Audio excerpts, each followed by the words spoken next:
Okay, so you guys know how much I enjoy reading Brianna Mm-hmm. I'm not sure. And I love this book, 101 Essays That Will Change the Way You Think. This is a great book.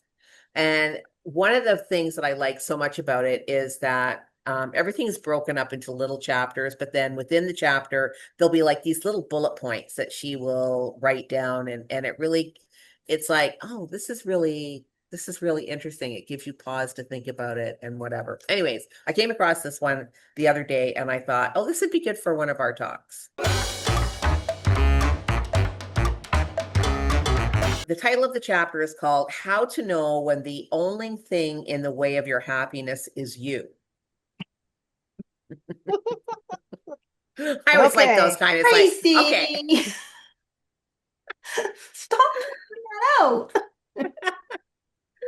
the solution to most of your problems is just changing the way you think about them. That is extremely true. I think I don't do it on a big scale, but you guys have heard me talk about when I did my race at Devil's Den, and I would have to do an exercise or do something, and I'd be like, I can't do that. I can't get, like I can't go running tomorrow. It's going to do this or Oh, this and that, like other problems. I'm not hitting, like, I can't hit, I can't. And I'd be like, there's a solution to this. You can. How can you do this? And it would be, I looked at the weather map and we weren't having thunderstorms the day after. So I just changed my whole workout routine. Mm. Like this problem was it's going to be thundering and I will not run in the thunder. I won't run in thunder and lightning. I don't feel like being struck by lightning. Just not going to do it, you know? And I'm like, see, I can't run. That's like, it's a very simple problem, but it was more like, okay, you can. And it wasn't like just go for the run. It was, is there another? I always remind myself in 95% of the cases, there is a solution to the problem. You might not like the solution. You might have to be uncomfortable, you know, but there is a solution to the problem. So, like you're saying, Tracy, that's how we think about it. How I about you wonder guys? why Have we you, naturally do that though, right? Like, why wouldn't we naturally look for a solution rather than, um, you know what I mean? Like, why we tend to go, oh, there's a problem, I'm done. It's out of my hands, as opposed to looking for that solution. our brains are naturally wired for negative bias. yeah. It's what we're meant to do. And see, in our brain's mind, the negative bias, it's a protection mode. Mhm. It's to save It's, you, yep. literally to save you. Because if it's a problem, you won't do anything about it. And you won't be uncomfortable. So you won't have to expend any energy. You're not going to have to figure this out, and Yep. you immediately take the threat away. Yep. So our brain that those are the three things in our brain that always have to be met. So it immediately says, okay, well, we just aren't going to deal with this because that's the easiest way to handle it. So by you rethinking, you're telling your brain, nope, we're going to change this. You're Yeah. literally informing your brain. You're Yeah. training your brain to think of it in a different way. It's a brain is so complex, but yet so simple. Hmm. Hmm. Mhm. And Why that's the that's what I teach the girls is I always say, any problem, there's options. It's just the Yeah. degrees of options and the degrees of solution. When in this one company I worked with, there was a developer and he was very funny. And there was all if there was a problem, he said there's always a solution. It's just whether the time and money for it, right? But it is a way of thinking that there's a solution for everything. Yes. What it will cost you and whatever, but there's Right. pretty well a solution for everything. Yeah. And a lot of times it's the cost is the being emotionally uncomfortable Mhm. and pushing yourself.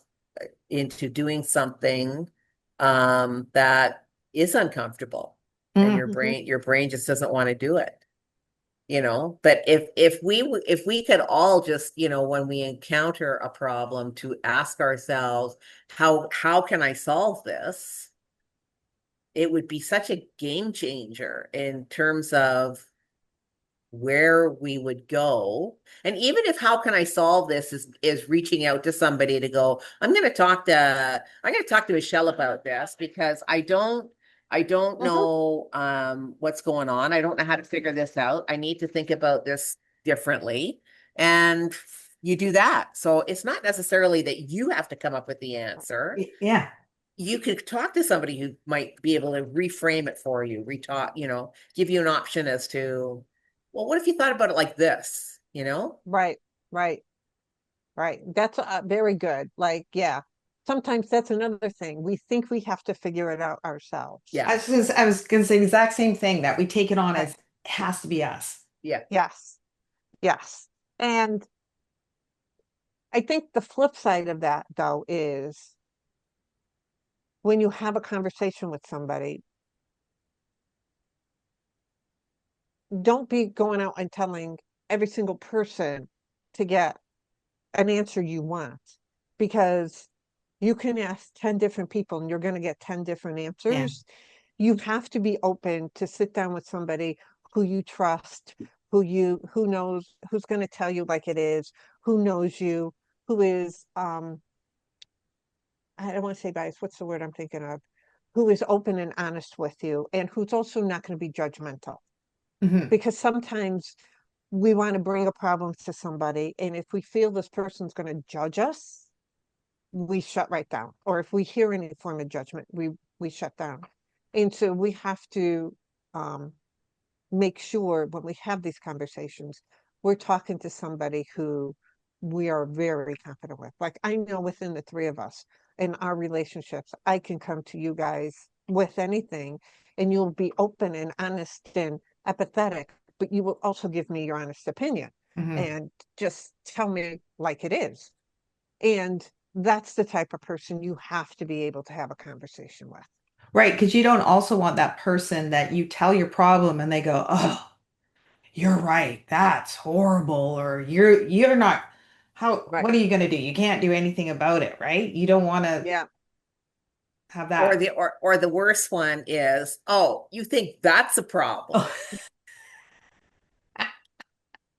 Let me tell you, you got Yeah. Yeah. nothing. It's Oh, all, Nothing that's to worry nothing. about. Yeah, like dismiss yours and let me tell oh, you about my Yeah. problem. It's that's like, the worst. Yes. That oh, is the that is, worst.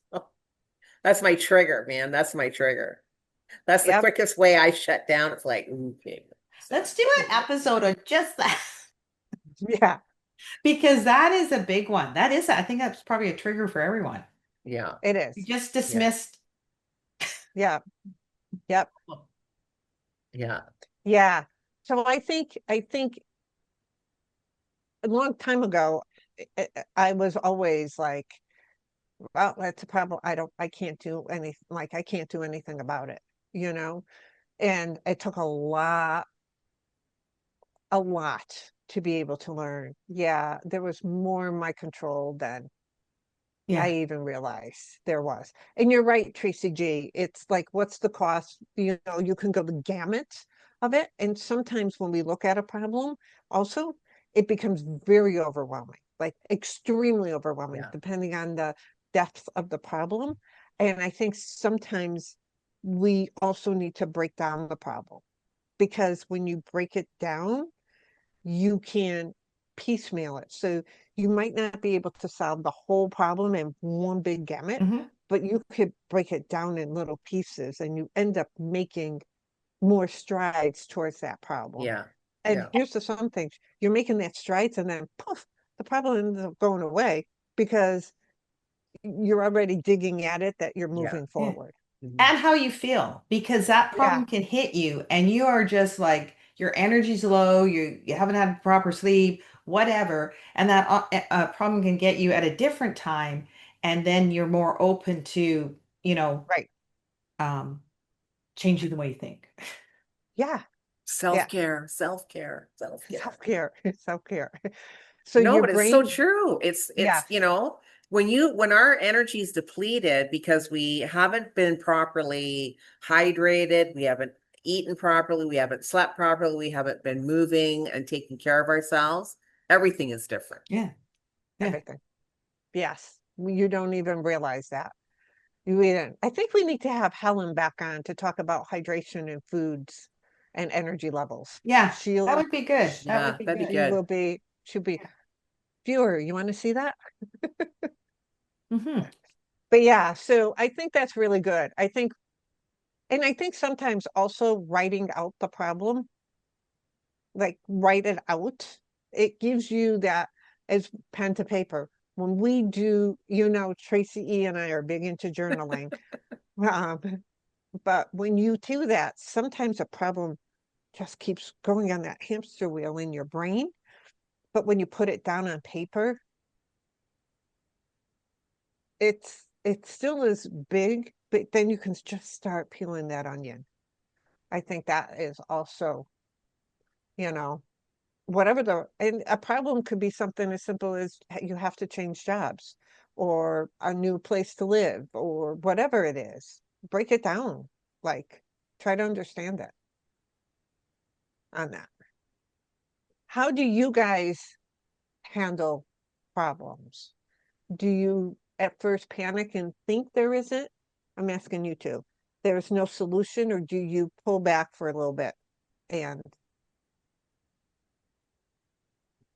I mean, there's no question there's times where a problem comes and I'm like, oh my God, this is like bigger than me. I don't know how to figure this out.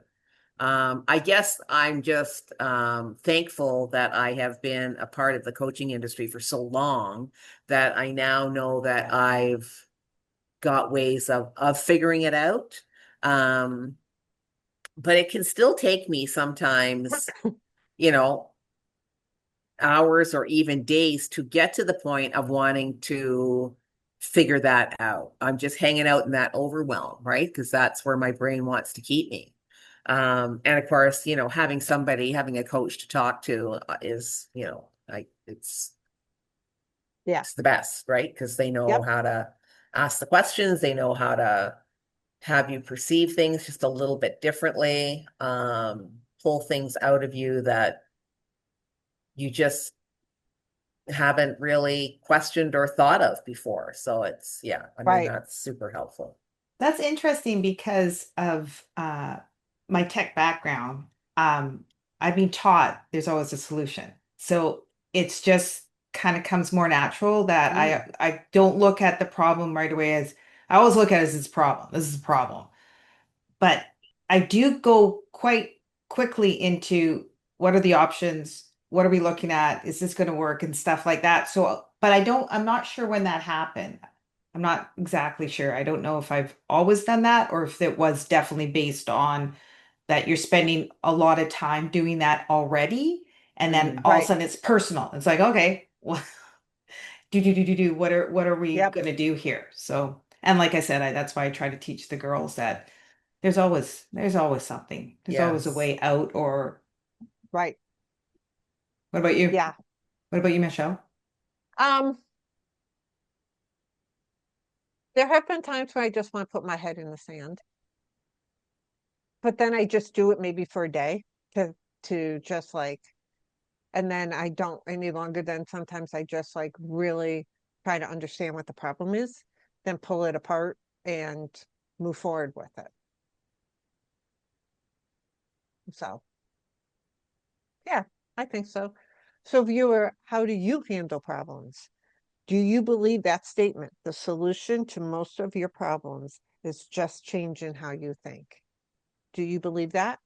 Or would you like to see more about that? Let us know in the comments. Share this with somebody who you think might be interested in hearing that. Make sure you hit the like button. Don't forget to subscribe and hit notifications so you know when our next episode will be out. Until next time. Thanks for watching, and we hope to see you as a regular member of our community.